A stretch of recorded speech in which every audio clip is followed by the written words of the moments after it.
turn, 'cause baby, you're gonna rise. Yeah, you're gonna rise. Ooh, yeah, you're gonna fly.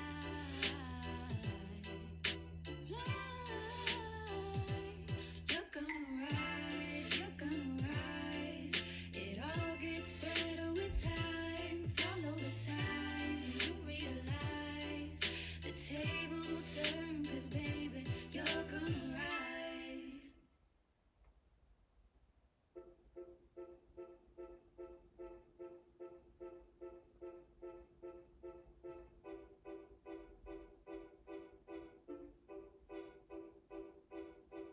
I wish you well and I wish you peace, and I hope your life turns into a masterpiece. Whoa, whoa. When you look through those bright brown eyes, I hope you see love is possible and you try. Hey. Whoa. So don't let them steal your shine. You know you're beautiful by what's on the inside. 'Cause you're gonna rise, you're gonna rise. Everything will be just fine. You're gonna fly, you're gonna fly. Fly. You're gonna rise, you're gonna rise. It all gets better with time. Follow the Amitakepi. Shante washte na pechi yuzapiolo, when itazipcha, oantala lakote machapie, na Wayne Ducheneaux washichu machapie. Hello, my relatives. I greet you all with a good heart and handshake. My Lakota name is Itazipcha Awantala, which roughly translates to straight shooter. However, I'm better known as Wayne Ducheneaux. I'm the Executive Director of Native Governance Center, and I'm calling in today from the beautiful homelands of the Cheyenne River Lakota. On behalf of NGC, I want to thank you all for joining us today. Native Governance Center is a Native-led nonprofit that supports Native nations in strengthening their governance systems and capacity to use sovereignty. We encourage you to learn more about our programming by visiting our website, nativegov.org, or by following us on social media everywhere at NativeGov. Today's virtual event, Blood Quantum and Sovereignty, will provide you with an overview of what blood quantum is, why it's controversial, how it came to be used as an enrollment and citizenship criteria for Native nations, and what it means for Native nation sovereignty. This topic resonates with me personally because it impacts both my family, my relatives, and my Native nation. Making sure all people can gain an understanding of this complicated issue is vitally important. I don't know about you, but I'm excited for today. Before we get started, I have a few housekeeping items. I'd like to remind you all to submit questions for our Q&A portion by using the Q&A box on Zoom or the comment section in Facebook. We'll transition to Q&A at about 4:45 p.m. Central Time. This event is being closed captioned. You can turn on closed captioning if desired using the button at the bottom of your Zoom screen or on your Facebook. Finally, I'd like to give a shout out to our sponsors. Thank you Baker Tilly and Lathrop GPM for helping make this event possible. Shout out to Anderson Realty, a boutique real estate brokerage with a 60-year tradition that's simple: work hard and put people first. They're sponsoring our full series this year. We're grateful to CLA, Clifton Larson Allen, which exists to create opportunities for their clients, their people, and their communities through their industry-focused advisory, outsourcing, audit, and tax services. And finally, thank you to API Group, a market-leading business services provider of safety, specialty, and industrial services, for supporting our full event series as well. We're going to start today's event with a short presentation on blood quantum basics that I will run us through, and then we'll follow it up with a panel discussion.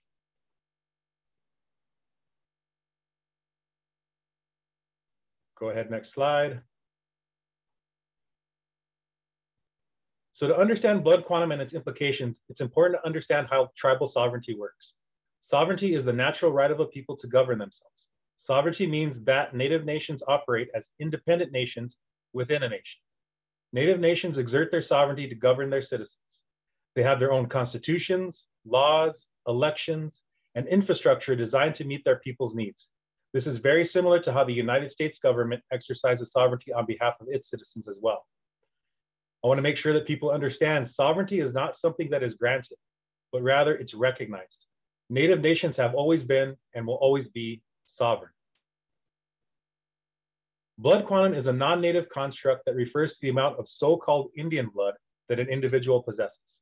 An individual's blood quantum appears as a fraction. This fraction is calculated based on that person's family tree, dating back to the time when their ancestors were listed on census rolls, more often than not taken by the Bureau of Indian Affairs. The Bureau of Indian Affairs, rather than native people themselves, have been responsible most often for taking these rolls and making original blood quantum determinations. We'll explain later why these calculations were often problematic. There is no biological basis to blood quantum, we want folks to understand. Your biological characteristics are not split in half when you have children. Biology does not determine behaviors nor culture. Many native nations currently use blood quantum to determine who can and cannot become a citizen. For example, the Lower Brule Sioux tribe requires members to have a 1/4 or more blood quantum from Lower Brule itself in order to be enrolled. If a prospective citizen's blood quantum is lower than 1/4, they are not eligible to become a citizen of the Lower Brule Sioux tribe. The Bureau of Indian Affairs issues Native people something called a certificate of degree of Indian blood. The certificate shows an individual's blood quantum and Native nation affiliation. Here's an example of a similar document issued by a tribal enrollment office, and actually this is my own. The document clearly states that my blood quantum is 5/16 and that I'm a member of the Cheyenne River Sioux tribe.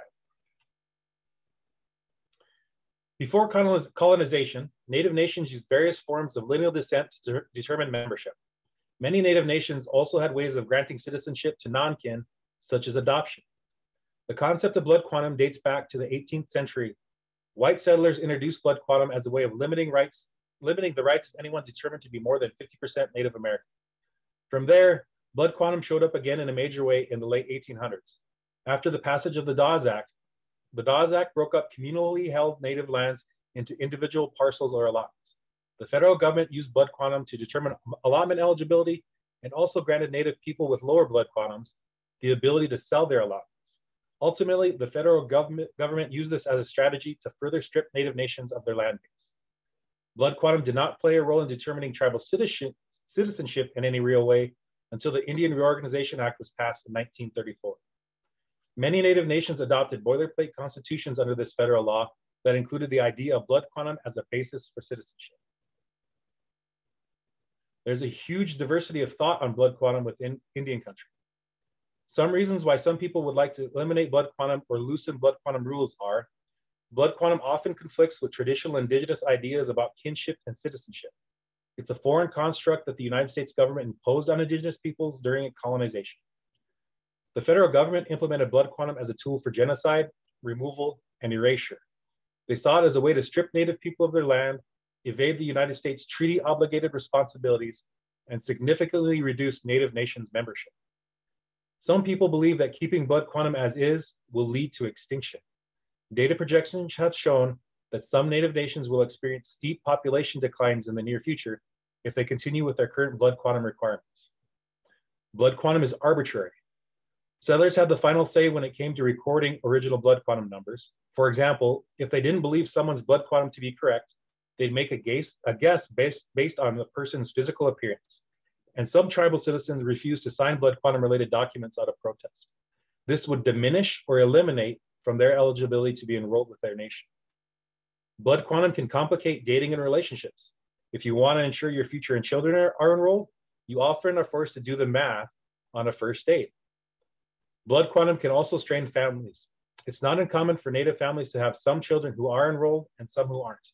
And if a parent refuses to sign necessary paperwork, their child may never be able to enroll in the future. There are also reasons why some would like to preserve blood quantum.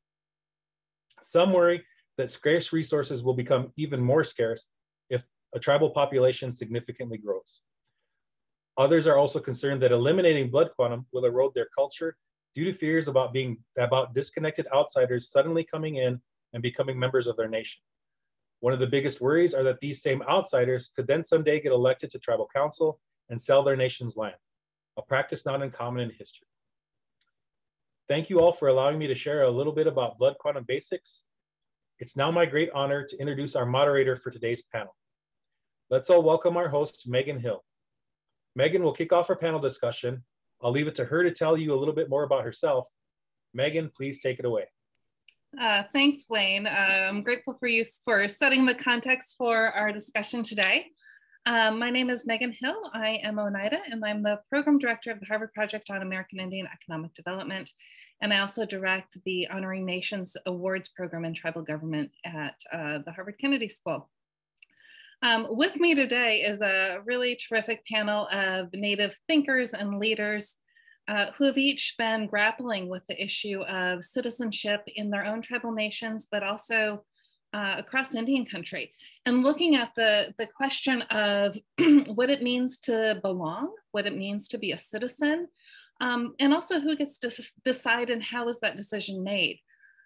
These are really tough and complex questions without any very easy or cookie cutter answers. So I don't know that we'll come up with any solutions today, but hopefully we'll have an insightful discussion and plant some seeds and keep this incredibly important discussion and conversation moving forward. So I want to thank the Native Governance Center for organizing and hosting us today. So I'm going to start off with a couple questions and then I'll open up to the audience. So audience, if you have questions, please type them in the Q&A and I will do my best to get to them. So I'd love to start us off, and I'd like to start with Elizabeth. And Elizabeth, if you wouldn't mind introducing yourself, but also Wayne touched on a little bit of the history of blood quantum. And I'm wondering if you might expand on that and really sort of dig into a little bit more on why it's controversial and what the implications of using blood quantum are. Thank you, Megan, for kicking us off, and thank you, Wayne, for that great overview that you provided to get our conversation going today. Chokma, my name is Dr. Elizabeth Rule. I'm a citizen of the Chickasaw Nation and an assistant professor of critical race, gender, and culture studies at American University. So I've been living and working in Washington, D.C. for the past couple of years. And I'm really honored to be here and to have been asked to speak by the Native Governance Center to these really important questions and to think alongside all of our audience members and my esteemed co-panelists today. Your question, Megan, about the history of blood quantum is an essential point for where we can start to understand how this, element, this feature of Indigenous life shapes our lived experience. And as was explained, in those introductory slides, blood quantum is not something that is Indigenous, right? This was a policy feature that was introduced by a settler colonial government in connection with a number of policies that attempted to systemically disenfranchise Indigenous peoples from our lands, from our inherent tribal sovereignty, from our ability to govern ourselves and determine, how our lives looked, and also, what that meant for Indigenous peoples and tribal nations that were newly part of the United States. Of course, our nations predate the federal United States, many, many, many times over. But as tribal nations became incorporated as domestic dependent nations, what John Marshall called us, there had to be elements for figuring out what to do with, they called the Indian problem. And so during those processes, those historical processes of removing tribal nations from their historic ancestral homelands, creating reservations and confining Indigenous populations to reservations, we saw the emergence of blood quantum through documents like the Dawes Rolls. These were documents that, named a head of household, household family members, and accordingly allotted what were previously communally held lands to individual families. So we see, along with the broad incorporation of blood quantum, simultaneously this new making of the nuclear family, and also the destruction of communally held lands. So, you know, my research really focuses on how all of those elements work together, the gendered implications, the governance implications. And in my personal experience too, you know, I'm a citizen of the Chickasaw Nation, and my tribe was one of those that, you know, also was removed from our southeastern homelands, you know, forced into what was then known as Indian Territory, present day Oklahoma area. And we still look to the Dawes Rolls as the original documents from which we determine our citizens today. The Chickasaw Nation, and I certainly don't mean to speak on behalf of our tribal government. I'm just speaking from my own experience as one independent citizen and as a scholar who studies these subjects. But we don't utilize blood quantum per se, but we do utilize those original colonial documents. And so even though we don't depend on blood quantum still is a feature of our life and our existence, because we utilize that document, and also because our status as Indians is regulated by the federal government. And so we do have to have the certificate of degree of Indian blood in order to be a tribal citizen. So very complicated, very messy, but I'm glad that we're taking on some of these really pressing questions today. Yeah, thank you. It is really interesting, sort of this reverberating legacy that these colonial policies have still to this day in our everyday lives. So thank you very much for that.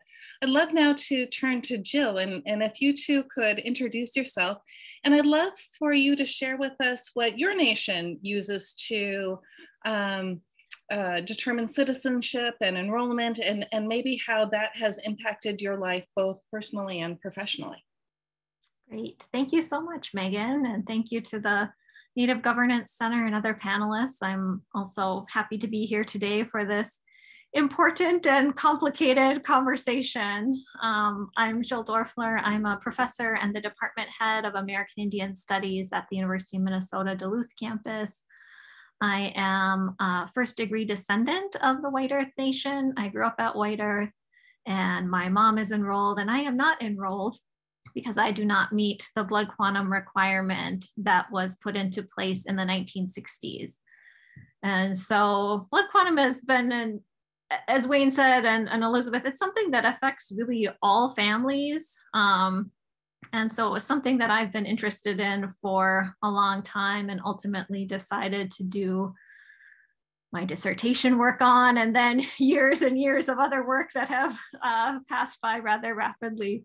But I was really interested in how and why we got blood quantum in the 1960s. And just for some context for the audience here, White Earth Nation is one of 6 nations that participates in the Minnesota Chippewa tribe. So the Minnesota Chippewa tribe is 6 nations together.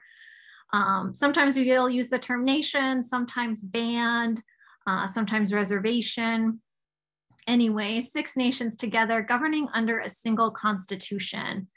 And that's a little bit of an anomaly across the US. In fact, when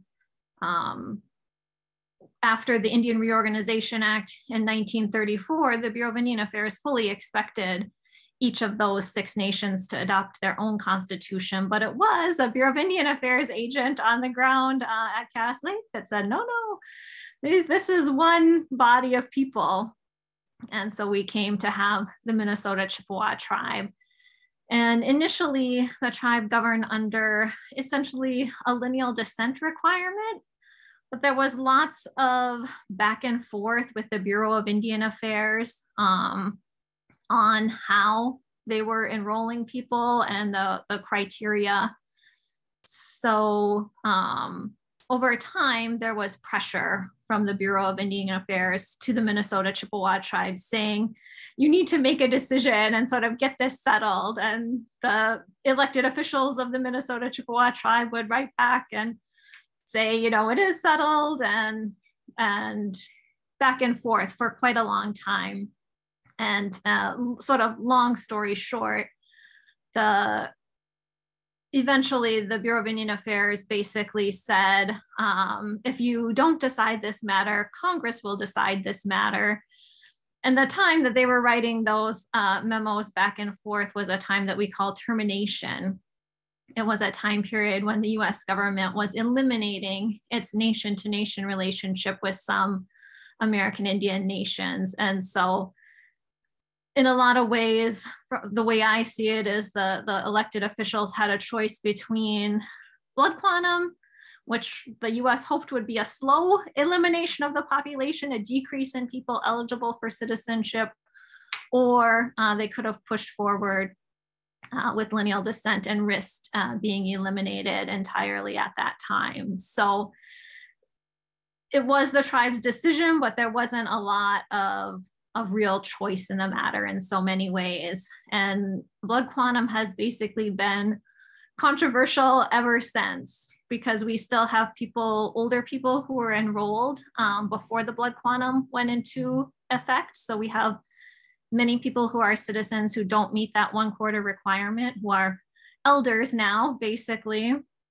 And there's been discussion and efforts over time across if there should be changes or if it should be put in place. And as Wayne mentioned, one of the big issues is resources. And one of the things that I've tried to talk about is help people understand the difference between citizenship and qualification for programs or resources, and consider the ways in which citizens also contribute to a nation and hopefully make it stronger. So those are some of the kind of things that we've been talking about over time. The Minnesota Chippewa tribe is currently looking at the potential for a change in citizenship requirement.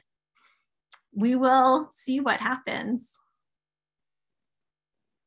Thanks, Jill. Yeah, I mean, I think you hit the nail on it. I think one of the bigger sort of elephants in the room, if you will, is a conversation around citizenship, blood quantum, and what are termed benefits in some ways, and what that equation is, and how people think about that, and what they what the conversation around the reciprocal responsibility of being a citizen is. And as we said sort of at the beginning of this, it's a complex conversation.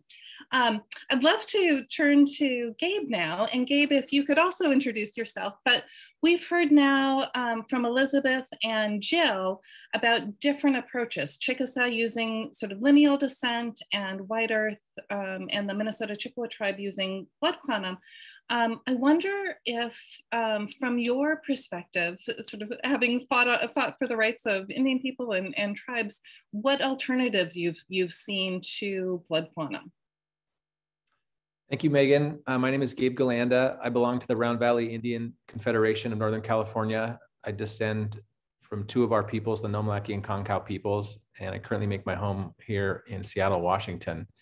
And I just want to thank the Native Governance Center for convening this conversation, and thank Wayne and you, Megan, and Lauren for pulling this together, because sadly, this conversation is not happening as widespread as it needs to be happening, nor is it happening as quickly as it needs to happen throughout Indian country.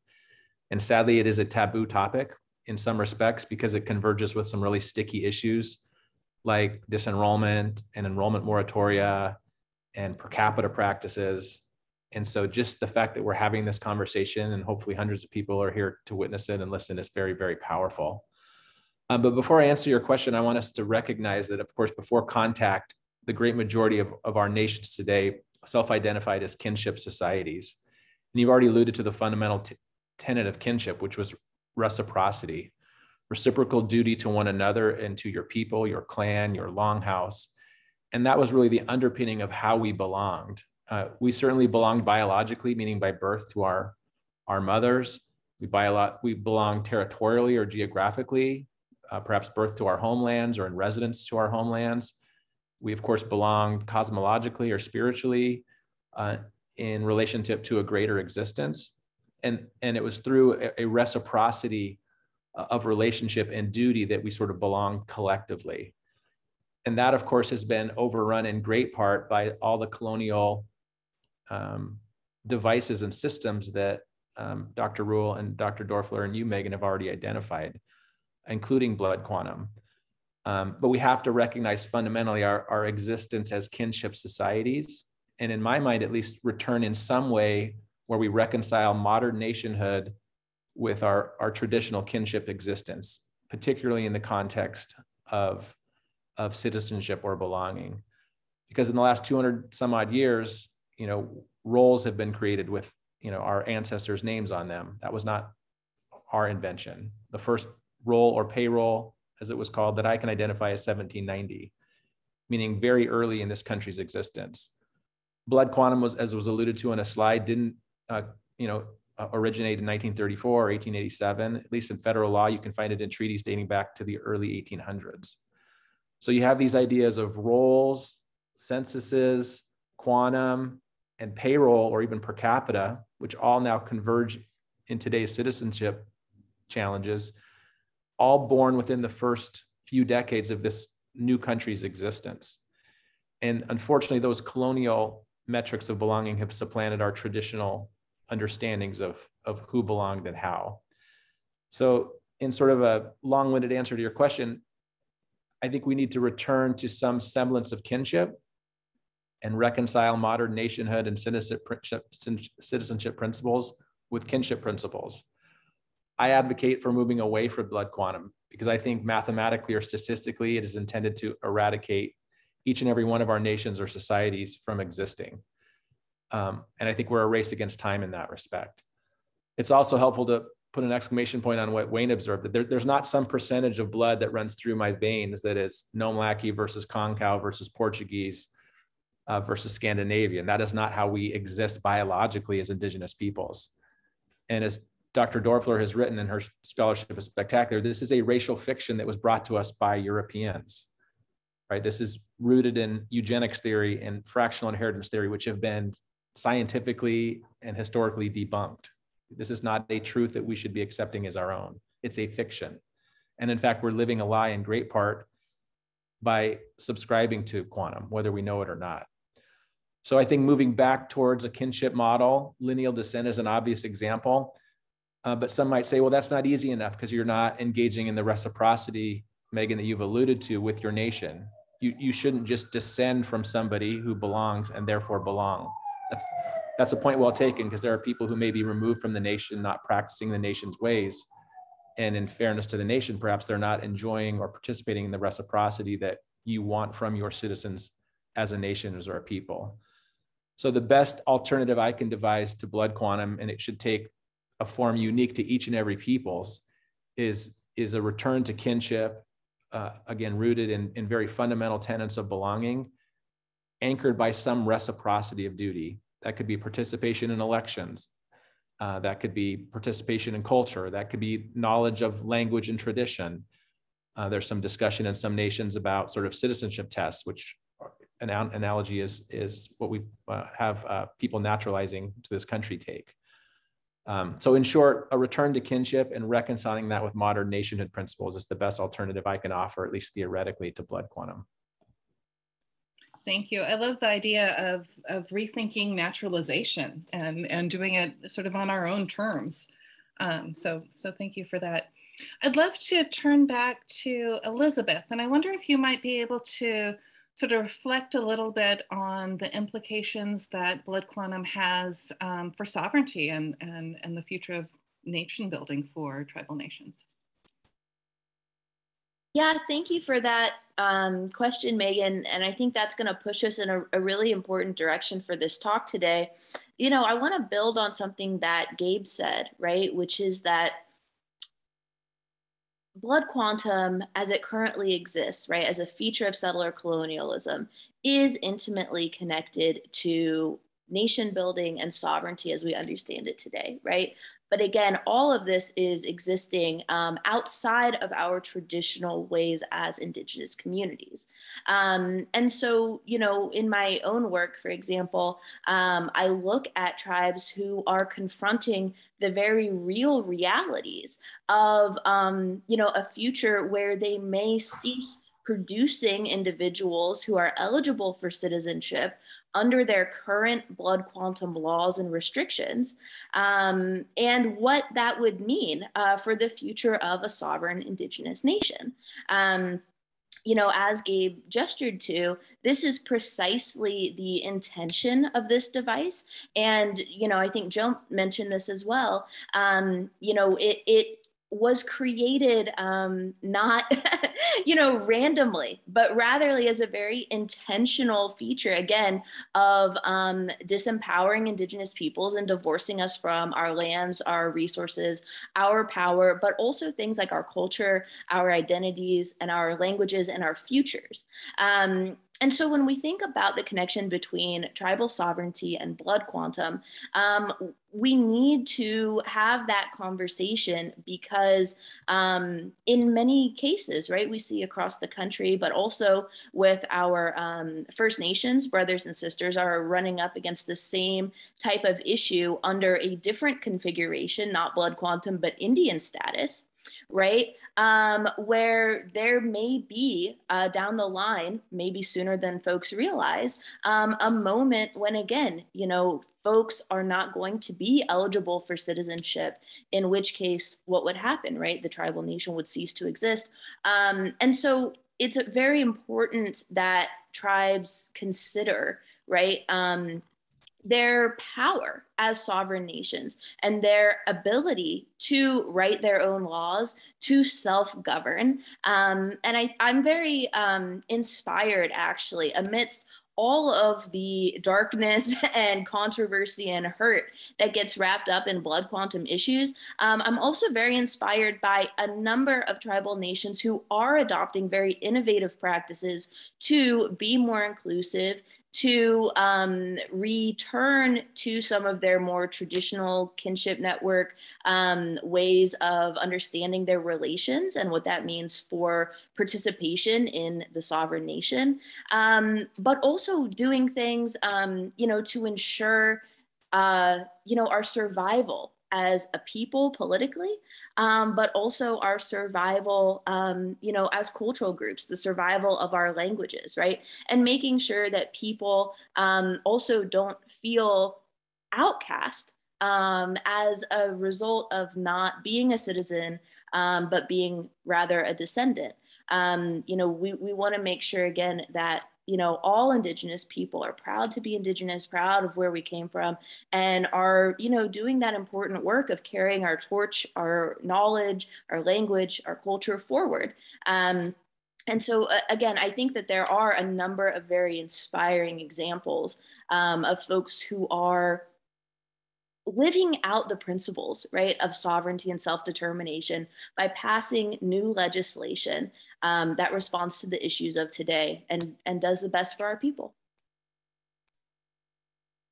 Yeah, I think that's right. I mean, blood quantum in and of itself, we already talked about it. It's a mathematical disaster. It's essentially genocide that we have internalized and put into policy. I think it's really interesting what you said about how I heard it was a homecoming. How do we make people feel like they belong and feel whole? Jill, I wonder if I might turn to you. I know that White Earth has been grappling with constitutional reform and really thinking through these issues of what it means to belong at White Earth. And I wonder if you might talk a little bit more about what those conversations on the ground are. What are the sort of the key issues people are thinking about? Yeah, sure. So the White Earth Nation, I was heavily involved in a constitutional reform effort from the early 2000s to about 2013, 14 or so. And that effort started under our former chairwoman, Irma Visner, who basically recognized that the Minnesota Chippewa tribe had tried constitutional reform a number of times and it really hadn't gone anywhere. And she said, we're going to move ahead as White Earth. And at that time, she said, we need to address a couple of primary things, one of those being enrollment. White Earth is in one of those situations where the enrollment has declined, and it has declined, in fact, you know, because of not enough children being born with that 1/4 Minnesota Chippewa tribe blood requirement. And so we held for years a series of discussions and did a lot of hard work around that topic. And people really felt passionate that they wanted a family basis. I heard so many people talk about their children or their grandchildren, and a sadness that they weren't included within the nation, and a strong desire on the part of elders they want to see this done, you know, before their time is over on this earth. And so I heard a lot of really passionate speeches about that topic, and family always as the center point.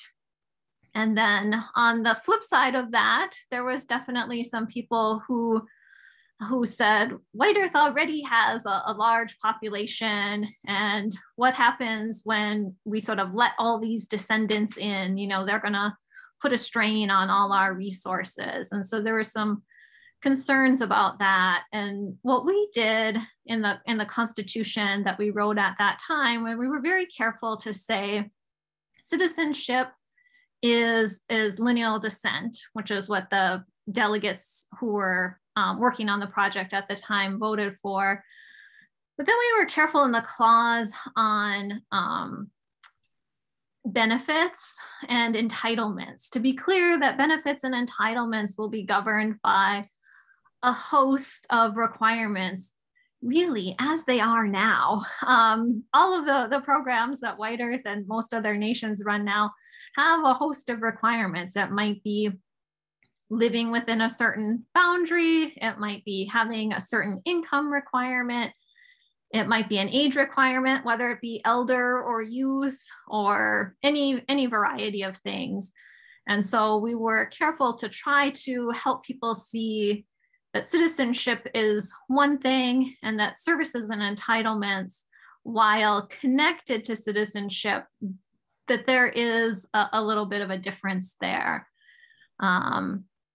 And people, many people were really excited about it. And we often have really close elections at White Earth, as lots of tribal nations do. Sometimes, you know, a matter of a few votes here or there can decide an election. And when the Constitution was put to the White Earth citizens for a vote, it passed by 80%.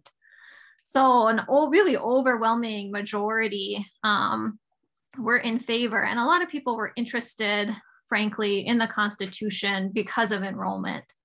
There were other major changes in that Constitution when it came to governing structure, but a lot of people cared about enrollment, and that's why they got involved. But after the Constitution passed in the referendum, there was some hesitancy on the part of the elected officials, not the chairwoman, but the other elected officials, and they were successful in sort of pushing that vote to the side and just moving on as though it never happened.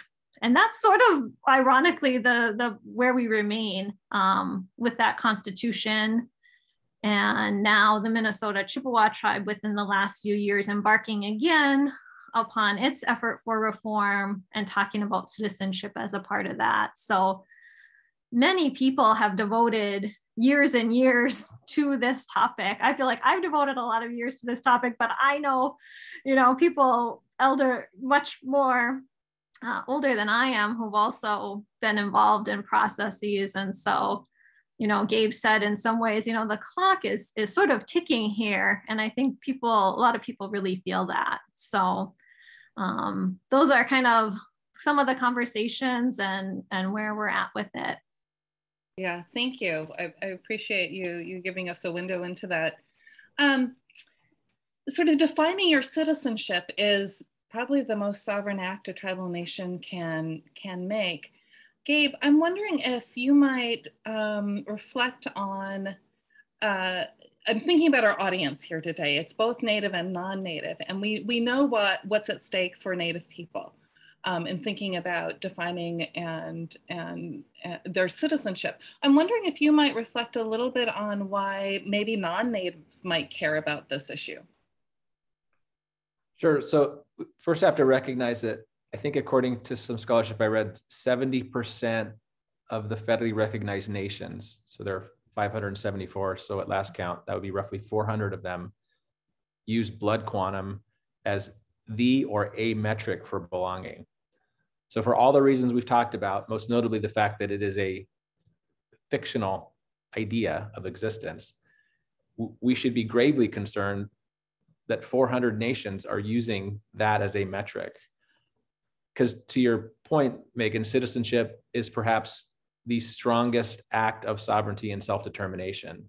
And it really requires a seriousness and a sophistication in order to ensure that your nation is strong and healthy and will sustain for all time.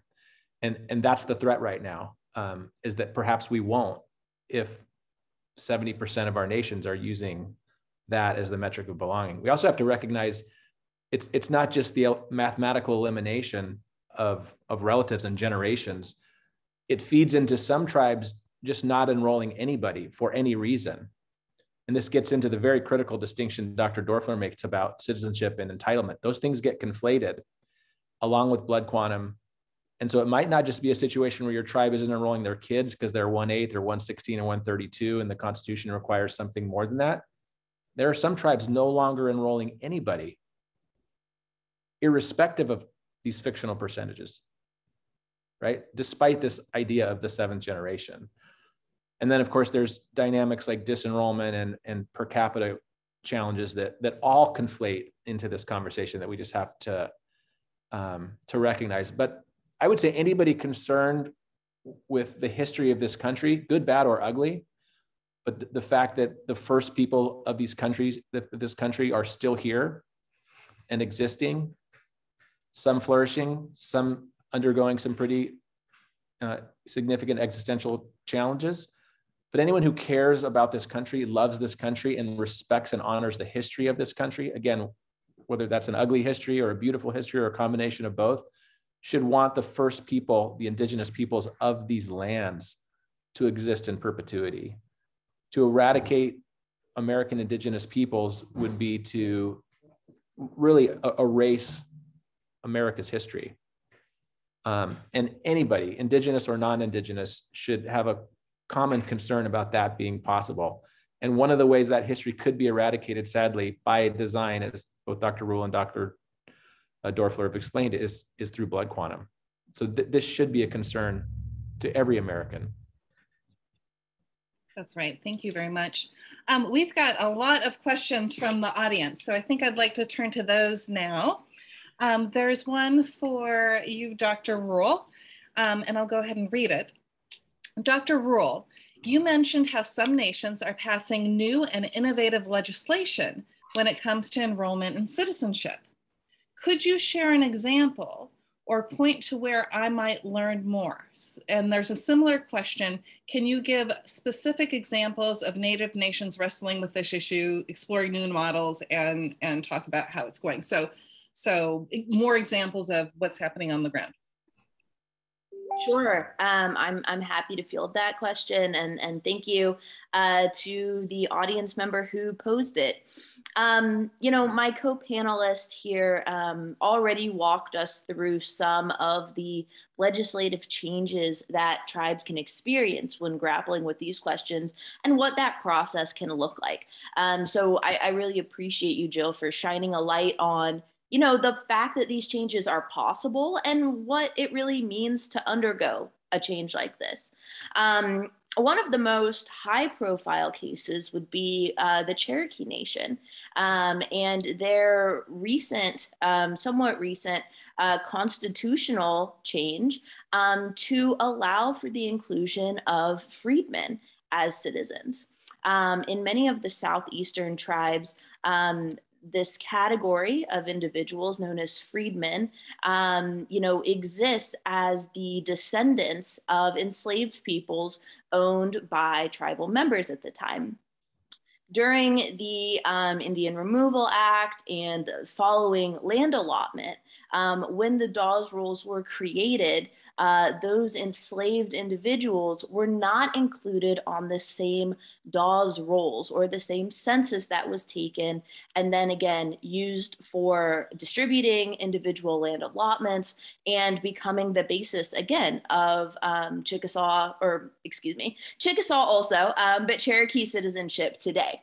And so the Cherokee Nation has had, many generations of descendants of freedmen who, have ancestors who were intimately involved in Cherokee society, who lived, in a Cherokee world, but who are not embraced as part of the nation and have been disempowered and disenfranchised due to their descendancy from enslaved Africans and then their status as enslaved peoples within the Cherokee Nation historically. And so more recently, though, Cherokee Nation has changed its constitution in order to open up a more equitable inclusion of those descendants, those freedmen descendants. And this is in an effort to combat colorism, to combat anti-Blackness, and to really try to rectify some of those historical wrongs carried out, again, not even by the tribe itself, but by colonial agents who were doing this original process of dividing our communities, installing blood quantum as a means of land ownership, and fundamentally changing how we relate to folks. So that's one really high profile example I would offer. But there are others too, and I'm specifically thinking about some First Nations that have made some really interesting and again, innovative headways in terms of including people who have been adopted into the nation, but who are not themselves, born to a tribal member or indigenous person. But again, have lived in the community, contribute to the community, are living out those principles and values of reciprocity, empowering that person to be able to do things like participate in tribal elections and the ability to hold tribal office. So, in that case, we see the connection between something like sovereignty, citizenship, and, governance, right? Participation in tribal government play out. So those are just a couple of examples. But again, as Gabe said, there are some tribes that are really thriving right now, some that are facing major existential issues. But I want to make sure that folks come away with the idea that, in Indian country, we are survivors. And we have some really strong examples of people who are tackling these issues, I think in a really, enlightened and illuminating way. Thank you. Jill or Gabe, I don't know if you want to add on to that at all, or I can go to another question from the audience.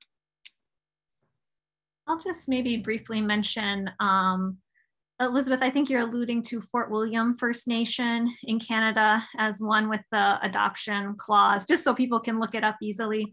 And then the other one, maybe more locally, local to me anyway, near in Wisconsin, Bad River Nation. So for people who are looking, want to look up constitutions or clauses, they could utilize those names. Great, thank you. Gabe, any last comments on this one? Oh, they nailed it. Great. We've got a really, I think, great question here from an audience member about the role of youth. What youth can do to help bring in a new sort of intergenerational leadership style, new ideas, new energy. I wonder if any of you might be able to reflect on the youth voice and how youth can really add to this conversation. Well, I can take that one. Great. I've become a bit of a cynic about some of this stuff, as you might hear a little bit of from me, just because these forces are so overwhelming. Colonization, federalism, capitalism. I feel like we're just staring up at a tidal wave that is about to descend upon us all.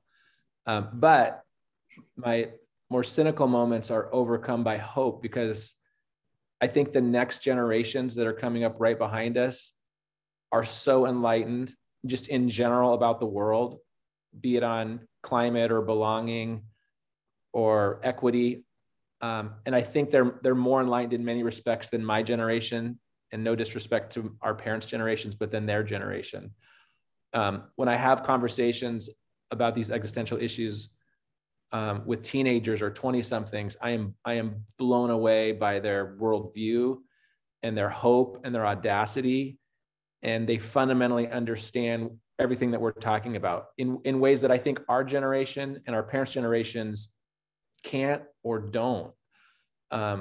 Obviously, we're talking about being products of boarding schools and colonization and a lot of forces that have caused a misunderstanding or a miseducation about who we are and where we've come from. But the generation coming right up behind us is really where my hope lies in these conversations. And they're also the most acutely affected by these conversations because they are the 132nd rather than the 116th, or their kids are the 164th rather than the 116th.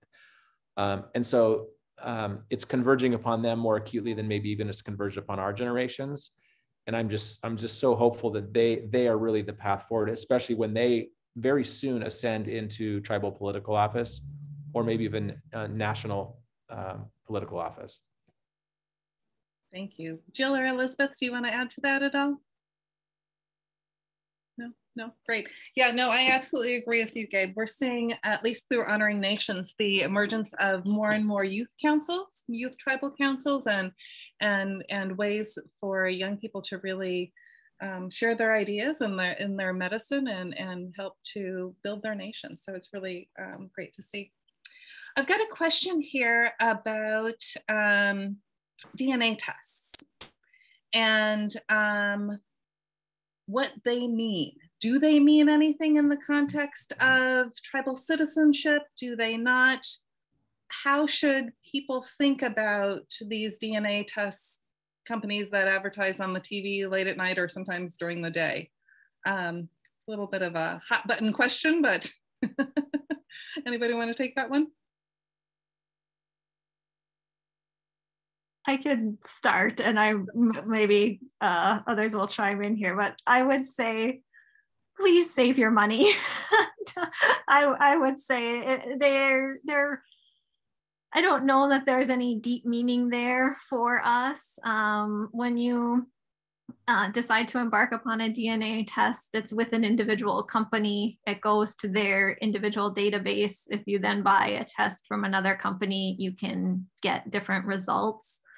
You will, you absolutely will. DNA is something that's unique to every individual. So you certainly don't have the same DNA as your siblings. And if all of your siblings test, you will not have the same DNA. So I would say to be very wary of it. The marketing on it is very slick. And we've all seen a lady who is like, oh, I just found out I'm 12% Native American or something like that. And it's like, well, what is there a tribal connection there? What is Native American, quote unquote DNA? I'm not sure. The same way that we know blood quantum doesn't really carry any actual cultural traits or characteristics. The same is true for DNA. And so I would just be hesitant to spend any money there and encourage people to be cautious. We know who we are. If you want to do some research on your family members through the historical society or through your tribe's records, that can be interesting and rewarding. But your DNA is not who you are. You make yourself who you are by what you do with your actions in your life. Yeah, I agree. I mean, of all the ways we've talked about citizenship or belonging, we've not talked about it scientifically or pseudoscientifically, if this DNA business is even science. So that's just not a traditional way of belonging, and it's no substitute for the reciprocal relationships that we're talking about, whether that manifests through traditional belonging or citizenship. So I agree with Dr. Doerfler, save your money on that test, and certainly don't think it equates to belonging. Yeah, I second both of my co-panelists here. But I would say also that the issue of DNA tests raises two very important distinctions that I think are important that we understand when talking about who Indigenous people and who tribal citizens are. So the first is, again, the idea that a DNA test could tell you, who you are and if you're eligible for tribal citizenship. It conveys the idea that blood quantum is something more than a metaphor. And really, blood quantum is a metaphor for lineage, for your family tree. And so it is not a scientific mechanism, right? It's very metaphorical. And secondly, I think we run into real dangers when we start collapsing the category of Indigenous, right, or Native American.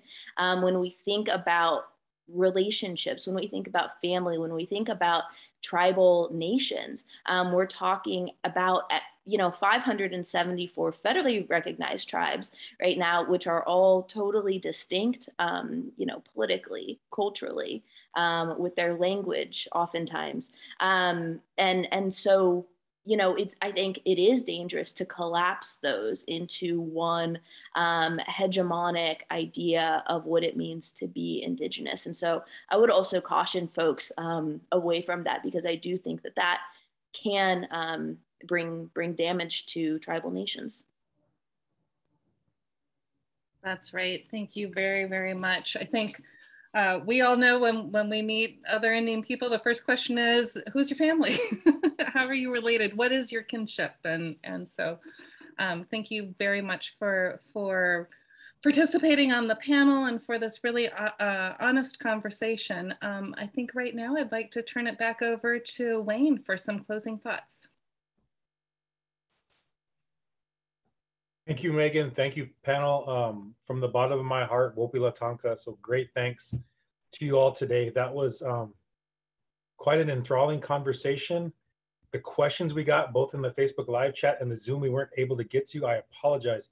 I suppose we could have did a half a day on this topic alone. And so the fact that we squeezed all this into an hour and we were able to get such wisdom out of all of you, we greatly appreciate it. And so for those of you that attend, again, Wopi Latanka for you. We hope you feel inspired to continue learning about these issues and share this information with members of your community. If you've learned something today and you'd have enjoyed the event, consider making a contribution to Native Governance Center. Visit our website, nativegov.org, to donate. And additionally, we'd like to hear from you. We'll email a survey out to Zoom attendees and post a link in the Facebook comments section as well. Please let us know how we did on the survey. We take every piece of feedback to heart, and we hope to design stronger conversations around these type of subjects in the future. Stay tuned for our future events. We plan to offer our next event in late spring of this year. Many blessings to you all, and thank you very much.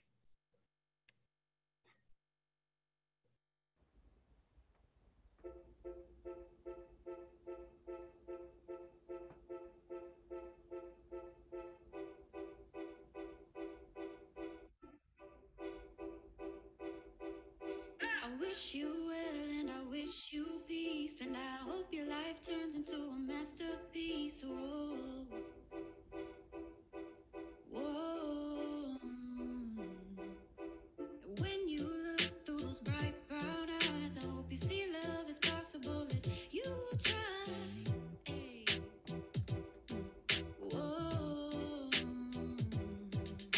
So don't let them steal your shine.